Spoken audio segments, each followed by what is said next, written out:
varian Delta sudah hadir di Jawa Barat. Ini menandakan kita harus tetap waspada. Sebaik dan sekuat apapun regulasi, hanya akan menjadi tak berarti jika diabaikan dan tidak dilaksanakan dengan sepenuh hati. Karena itu, kita semua bersiaga untuk menegakkan protokol kesehatan.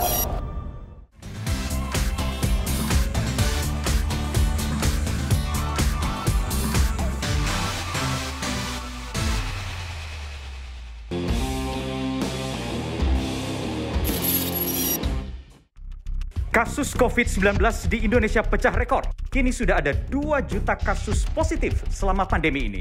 Yang paling mencengangkan lagi adalah angka positivity rate. Di bulan lalu saja, 1 bulan berselang dari bulan Mei, ada 8% positivity rate, sekarang sempat menyentuh angka 45%. Bagaimana kondisi di Indonesia? Wabah COVID-19 kembali merebak, kembali meningkat, dan juga adanya varian baru yang lebih mudah menular.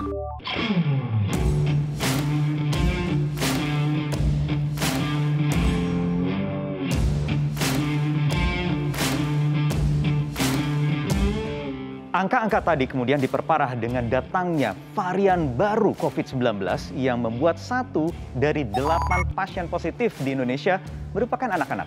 Ini kemudian membuat Komite Penanganan COVID-19 dan Pemulihan Ekonomi Nasional atau KPCPEN mengambil langkah untuk memperketat atau mempertebal PPKM Mikro. Bicara soal vaksin yang juga sekarang sudah berlangsung, progresnya masih cukup rendah. Kita baru mencapai sekitar 4% dari total populasi di Indonesia yang sudah menjalani vaksinasi hingga 2 dosis. Ini tentu tidak boleh membuat kita lupa diri dan tetap harus menjaga diri, tetap memproteksi diri kita dengan memenuhi protokol kesehatan yang berlaku.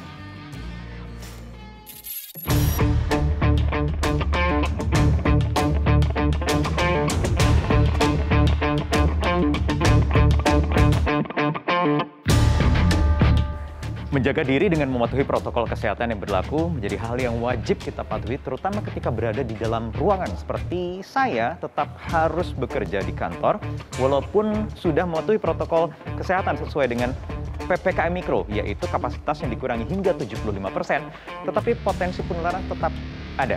Apalagi kalau kita mengacu ke data nasional dari seluruh kabupaten dan kota yang ada di Indonesia, hanya kurang dari 50% yang tingkat kepatuhan terhadap protokol kesehatan, terutama mengenakan masker, yang mencapai angka 80-90%. Artinya apa? Artinya tingkat penularan virus COVID-19 masih tinggi.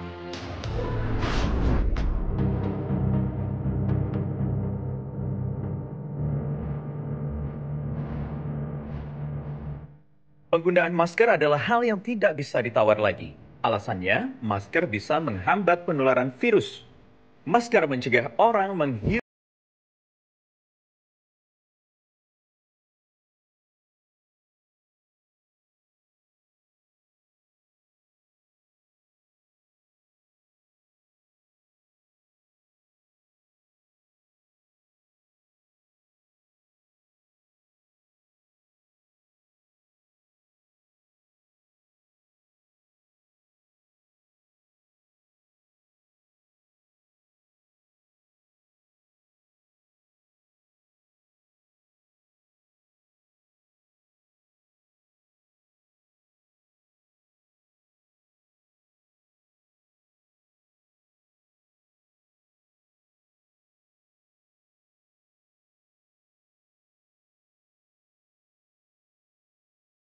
Ya, kondisi pandemi di tanah air belum menunjukkan tanda-tanda akan berakhir. Bahkan beberapa waktu yang lalu, angka total kasus positif sudah tembus 2 juta kasus selama 1,5 tahun pandemi. Nah, permasalahan adalah soal kepatuhan terhadap penggunaan masker atau protokol kesehatan. Saya akan tanyakan kenapa sih masyarakat kita masih abai. Ada teman saya, Dr. Astrid, yang sudah nunggu saya nih. Astrid, apa kabar? Mas Wahyu, baik. Sehat. Gimana Mas Wahyu kabarnya? Alhamdulillah, lagi tegang ya kita sekarang ya, karena lagi tinggi-tingginya lagi nih kasus positif COVID-19. Astrid, kenapa sih? Sekali lagi mungkin bisa dijelaskan lagi ke pemirsa. Kenapa kita harus pakai masker? Kita balik lagi bahas COVID-19 dulu. Gimana sih cara penularannya? Kenapa sih bisa banyak banget orang yang ketularan? Oke, kita tahu penularannya itu melalui droplet. Yap. Droplet itu adalah butiran cairan yang keluar dari saluran pernafasan, baik saat kita bernafas, bicara, menyanyi, dan lain-lain. Nah, kalau butiran ini besar, berat gitu, kayak kita ngomong muncrat gitu kan, dia langsung jatuh ke permukaan. Dia nggak terbang-terbang tuh di udara bebas. Sayangnya, dropletnya ini ukurannya kecil. Karena kecil dia ringan, dia bisa terbang-terbang sampai sekitar 1-2 meter jaraknya sebelum dia jatuh akhirnya. Termasuk di ruangan terbuka seperti ini? Termasuk di ruangan terbuka. Gimana caranya kita melindungi diri kita supaya kita nggak masuk nih dropletnya ke saluran pencernaan, pernafasan kita gitu. Nah, itu caranya adalah pakai shield. Shieldnya adalah masker. Shieldnya gitu. adalah masker. Ada kandungan melt blown ya kalau di masker medis Triply itu ya? Ya, jadi masker disposable atau masker sekali pakai itu kan banyak ya macamnya. Ada yang dust mask, ada yang carbon mask, ada kan yang warna hitam, abu-abu, biru gitu. Kalau misalnya kita cari yang namanya surgical mask atau masker medis kalau kita sebutnya, dia udah pasti 3 ply dan ada melt blown. Itu udah standar untuk masyarakat. Masker yang digunakan sekarang yang sudah dianjurkan oleh WHO, CDC, dan lembaga-lembaga kesehatan lainnya termasuk Kementerian Kesehatan kita adalah masker medis Triply atau surgical mask atau masker kain 3 lapis katun dengan lapisan non-woven. Atau kalau mau didobel dengan masker kain juga boleh ya, masker medisnya dulu baru masker kain di luar. Nah, itu ada anjuran baru lagi nih Mas Wahyu dari CDC terutama dan diikuti juga oleh banyak lembaga lainnya di mana sekarang kan ada varian baru nih dari COVID yaitu varian Delta yang sudah terbukti nih berdasarkan studi, berdasarkan kondisi di lapangan bahwa lebih menular atau lebih infeksius daripada varian lainnya atau varian sebelumnya. Di rumah, di kendaraan pribadi tetap harus pakai masker kah? Oke, ini pertanyaan. Ini banyak banget. Iya, pertanyaan yang banyak banget juga kita terima ya. Pertama di rumah, kita harus pastiin dulu nih bahwa yang di rumah itu memang di rumah, tidak menerima tamu, tidak keluar gitu kan. Kalau misalnya memang social bubble, kita sebutnya social bubble ya, itu terbatas. Nggak apa-apa, di rumah silahkan buka masker tentunya gitu ya. Siapa sih yang mau pakai masker 24 jam gitu kan, 7 hari seminggu. Yang kedua adalah di mobil pribadi. Ngapain sih di mobil cuma sendirian pakai masker gitu. Memang kalau misalnya kita cuma berangkat dari titik A ke titik B aja sendirian dengan mobil pribadi yang memang hanya kita yang pakai, itu resiko penularan kecil banget, hampir nggak ada kali ya. Tapi ada orang-orang yang berhenti dulu ke ATM, berhenti dulu isi bensin. Saat buka jendela, saat dia turun untuk bayar, itu resiko penularan di situ terjadi. Pak Ogah gitu ya, ngasih uang Pak kan, Ogah. Bayar parkir gitu, Pak Ogah, itu di situ resiko penularan terjadi. Atau ada yang nebeng. Mobil pribadi nih. Yang nebeng dan bukan satu household gitu ya. Bukan satu tempat social bubble, bukan satu household gitu. Dan kapan kita harus mengganti masker? Oke, mengganti masker ada berbagai kondisi. Kalau misalnya kayak kita tahu petugas-petugas yang di Wisma Atlet, dia kan seharian nggak bisa pipis, nggak bisa apa, memang harus on terus gitu, 8 jam gitu, satu shift. Tapi baiknya kalau misalnya kita 4 jam ganti deh kalau bisa. 4 jam ganti ya. Baik basah nggak basah? Basah nggak basah. Bersin nggak bersin, batuk nggak batuk, 4 jam ganti. Yang penting gantinya dengan cara best practice yang dianjurkan sama WHO gitu. Iya, dirobek, kalau ada gunting digunting, begitu mau membuang masker yang sudah tidak dipakai ya. Yang penting cuci tangan. Cuci tangan juga setelah itu. Baru lepas, setelah lepas pakai yang baru, cuci tangan lagi. Oke, satu lagi.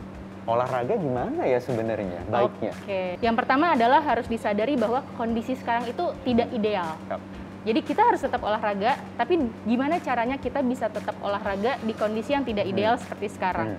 Aku tahu kita semua pengen sepedaan rame-rame, kita pengen nge-gym rame-rame, ketemu teman segala macam, tapi sekali lagi kondisi sekarang tidak ideal. Jadi yang paling bisa dilakukan adalah olahraga di rumah. Jadi di rumah bebas masker artinya ya, tidak harus mengenakan masker. Ya, betul. Kalau harus keluar rumah olahraganya? Oke, kalau harus kayaknya nggak ada yang harus ya. Tapi kalau mau olahraga keluar rumah, ada beberapa hal yang bisa dilakukan. Yang pertama adalah pastikan olahraga di jam dan lokasi yang sepi.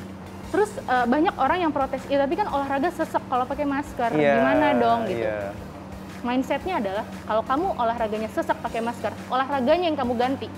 Jangan maskernya yang kamu buka. Diturunin intensitasnya Diturunin intensitasnya atau jenis olahraganya jadi ganti. Iya.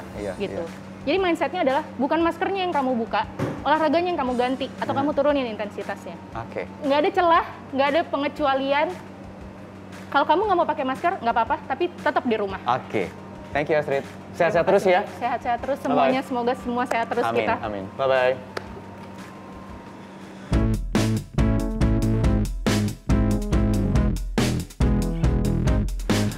Di tengah pandemi ini, masker menjadi hal yang wajib selalu kita bawa kemana-mana, kita kenakan. Kalau saya beraktivitas di luar ruangan, paling tidak membawa minimal 2 masker untuk diganti. Di rumah juga harus stok. Saya harus beli stok dulu untuk saya dan juga keluarga di rumah. Mbak, maskernya satu, Mbak.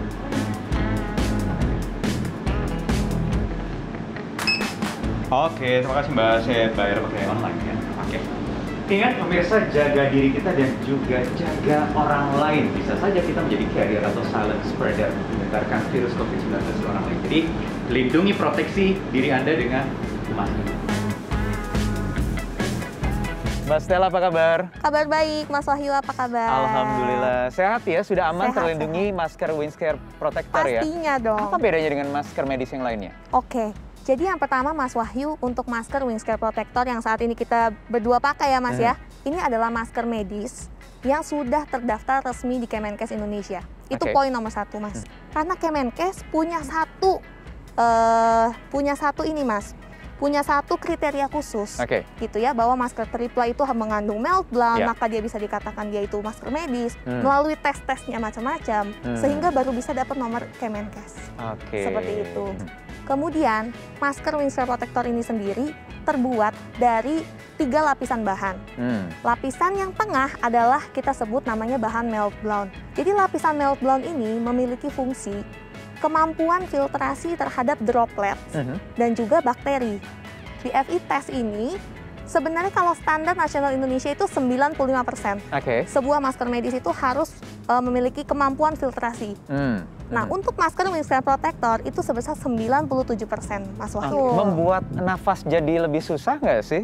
Sebenarnya kalau kita bicara tentang masker, pastinya kita mau pakai masker itu yang aman dan nyaman. Kita kalau pakai masker seharian, kuping kita suka sakit ya, Mas Wahyu. Tali itu paling penting kalau saya sebenarnya. Talinya ya, Mas ya. Karena talinya itu tuh, wah bisa sampai pusing total kepala ya, Mas ya. Nah, untuk Windscare Protector ini sendiri, kita desain, Mas. Itu talinya itu kita buat sedikit lebih panjang, sehingga telinganya tuh nggak sakit, Mas.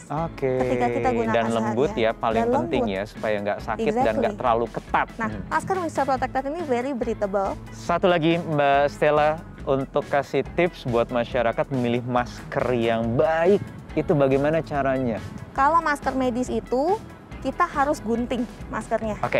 Oke, kita gunting dulu maskernya. Kemudian kita lihat lapisan tengahnya. Apa sih yang disebut dengan masker 3 lapis medis? Yang pertama, dia itu nama lapisannya adalah spunbond hydrophobic.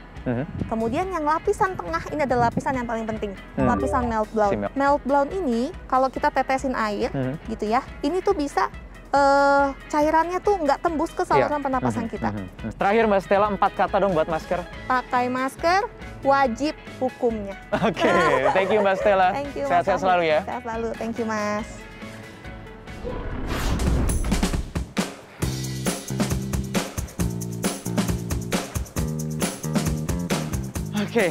Ini aktivitas yang rutin saya lakukan untuk menjaga kebugaran di tengah pandemi ini. Ingat yang dikatakan oleh Dr. Astrid tadi, ketika Anda berolahraga, usahakan di rumah saja. Karena bisa bebas, tidak usah mengenakan masker. Tetapi kalau harus berolahraga seperti saya ini di luar ruangan, sebisa mungkin atau bahkan wajib Anda pakai masker. Apalagi di fasilitas olahraga atau sarana olahraga yang ada orang banyak. Dan tetapi pilihlah tempat yang luas dan bisa menjaga jarak. Dan juga pilihlah intensitas olahraga yang ringan atau sedang. Kenapa pakai masker? Karena itulah yang membuat protokol kesehatan kita semakin lengkap dan kita tentunya akan semakin aman dari paparan virus COVID-19 terutama. Jadi pastikan kenakan masker dengan baik, jangan serampangan ya. Pastikan talinya terpasang dengan baik dan tutupi hidung sampai batang hidung Anda di tengah ini dan juga di bawah dagu. Jadi benar-benar aman. Jangan egois, jaga diri Anda dan juga jaga diri orang lain. Saya Wahyu Wibowo, kita berjumpa lagi di 15 Minutes pekan depan. Bye-bye. Metro TV.